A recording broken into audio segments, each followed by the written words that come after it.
Hi friends, তোমরা সবাই কেমন আছো? আশা করছি ভালো আছো। আমিও ভালো আছি। আরডি পরিবারের সকলকে স্বাগত জানিয়ে আবারও চলে এসেছি একটা নতুন ভিডিওর সাথে। আজ আমি তোমাদের সঙ্গে শেয়ার করছি ভেন্ডি ফ্রাই বা ভেন্ডি ভাজা। তো এই ভেন্ডি ভাজা তো সবাই বাড়িতে বানায়। তো তোমরা ভাববে দিদিভাই ভেন্ডি ভাজা কি রেসিপি শেয়ার করছে। না বন্ধুরা, এটা একদম অন্যরকম পদ্ধতিতে তৈরি করছি, আলু ভেন্ডি ফ্রাই। তো চলো বেশি বকবক না করে একদম সরাসরি রান্নার দিকে যাওয়া যাক। তো আমি এখানে 250 গ্রাম পরিমাণ ভেন্ডি ভালো করে ধুয়ে পরিষ্কার করে জল ঝরিয়ে একটু বাঁকা বাঁকাভাবে কেটে নিয়েছি।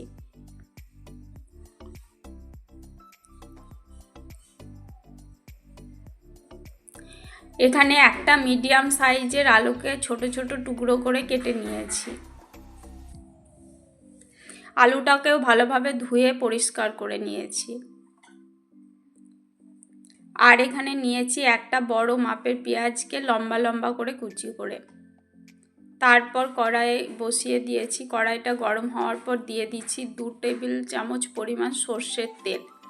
সমস্ত রান্নাটা আমি সর্ষের তেলেই করব।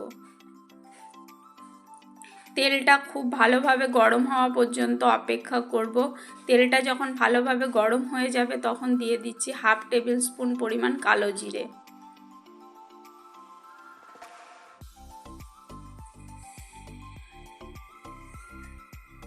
ফোড়নটাকে ভালোভাবে নেড়ে চেড়ে একটু ভেজে নিচ্ছি।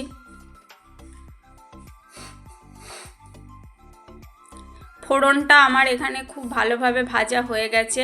এখন আমি দিয়ে দিচ্ছি কেটে রাখা পেঁয়াজ। পেঁয়াজটাকে সামান্য একটু লাল করে ভেজে নেব।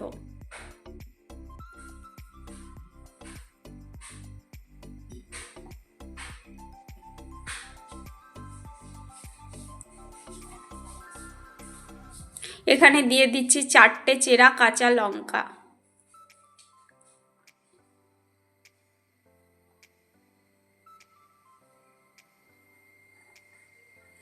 পেঁয়াজটা আমার প্রায় ভাজা হয়ে গেছে। এবার দিয়ে দিচ্ছি কেটে রাখা আলুগুলো। কেটে রাখা আলুগুলোকে দিয়ে ভালোভাবে নাড়িয়ে চাড়িয়ে লাল লাল করে ভেজে নিতে হবে।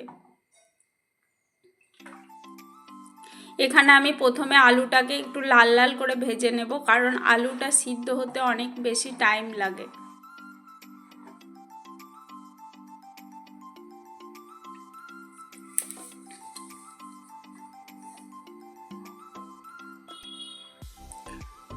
তো এখানে আলুটাকে বেশ খুব ভালোভাবে নাড়াচাড়া করে বারবার ঢাকা চাপা দিয়ে দিয়ে ভেজে নিতে হবে।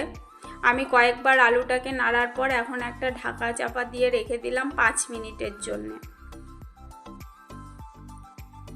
5 মিনিট পর ঢাকনাটা খুলে তোমাদেরকে একটু দেখিয়ে দিচ্ছি আর একবার নাড়াচাড়া করে নেব।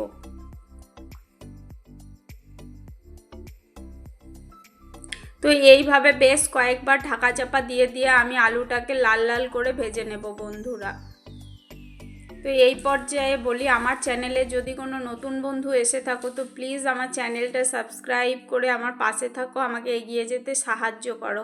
আর অলরেডি যারা এই কাজটা করে রেখেছো তাদেরকে জানাই অসংখ্য অসংখ্য ধন্যবাদ। আর বন্ধুরা, তোমাদের কাছে একটাই কথা বলবো, যার যতটুকু ভালো লাগবে ভিডিওটা সে ততটাই দেখবে। স্কিপ করে কেউ দেখো না বন্ধুরা, তাতে আমার চ্যানেলের ক্ষতি হচ্ছে। যদি ভালো না লাগে দেখবে না, ওখানে স্টপ করে দেবে। কিন্তু প্লিজ তোমাদের কাছে একটাই অনুরোধ, কেউ স্কিপ করে ভিডিওটা দেখো না। তো দেখো এখানে আলুটা আমার প্রায় ভাজা হয়ে গেছে আর আলুটা অনেকটা নরমও হয়ে গেছে, খুন্তি দিয়ে ভাঙলে ভেঙে যাচ্ছে। আরও আমি কিছুক্ষণ আলুটাকে ভেজে নেব। তো তোমাদেরকে একটু দেখিয়ে দিই আলুটা কতটা নরম হয়ে গেছে। তো দেখো খুন্তি দিয়ে চাপ দিলে আলুটা ভেঙে যাচ্ছে। এই পর্যায়ে আমি দিয়ে দেব কেটে রাখা ভেন্ডিগুলো। কেটে রাখা ভেন্ডিগুলোকে দিয়ে আলু ভেন্ডি ভালোভাবে মিক্স করে নিতে হবে।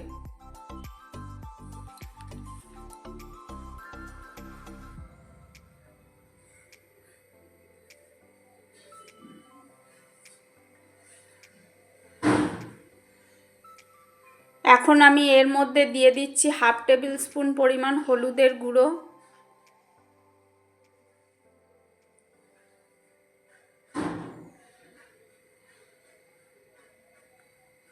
আর দিয়ে দিচ্ছি পরিমাণ মতো লবণ। লবণটা নিজেদের স্বাদ অনুযায়ী দেবে। এখন লবণ ও হলুদ খুব ভালোভাবে মিক্স করে নেব এবং ঢাকা চাপা দিয়ে দিয়ে আবারও ভালোভাবে আলু ও ভেন্ডিগুলোকে ভেজে নেব। ঢাকা চাপা দিয়ে ভেজে নিলে ভেন্ডিটা খুব তাড়াতাড়ি নরম হয়ে যাবে। তো আমি সমস্ত উপকরণগুলোকে ভালোভাবে মিক্স করে একটা ঢাকা দিয়ে দিলাম। মিনিট 5 পর ফিরে আসছি তোমাদের সামনে। তো দেখো ভেন্ডিটা প্রায় অনেকটাই নরম হয়ে গেছে, কিন্তু এখনও আমার রান্নাটা কমপ্লিট হয়নি। এখনও বেশ খানিকটা সময় ধরে ভেন্ডিটাকে ভালোভাবে ভেজে নিতে হবে।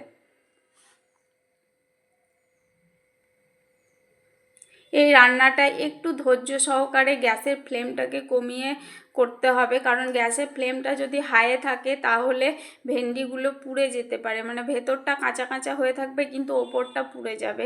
তার জন্য গ্যাসের ফ্লেমটাকে একদম লোতে রেখে একটু ধৈর্য সহকারে রান্নাটা করতে হবে। আর এই রান্নাটা সাধারণত বন্ধুরা গরম গরম ভাত বা রুটি সব কিছুর সঙ্গেই খুব ভালোভাবে মানে খাওয়া যেতে পারে। শুধু যে ভাত গরম গরম ভাতের সঙ্গে এই জিনিসটা ভালো লাগে তা নয় বন্ধুরা, রুটি পরোটার সাথেও খেতে খুব সুন্দর লাগে। তো দেখো এখানে আমার ভেন্ডিটা একদম নরম হয়ে গেছে।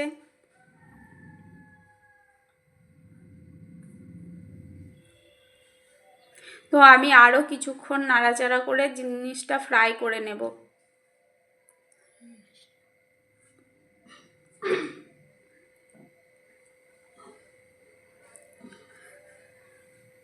তো দেখো আমার খুব ভালোভাবে ফ্রাই করা হয়ে গেছে।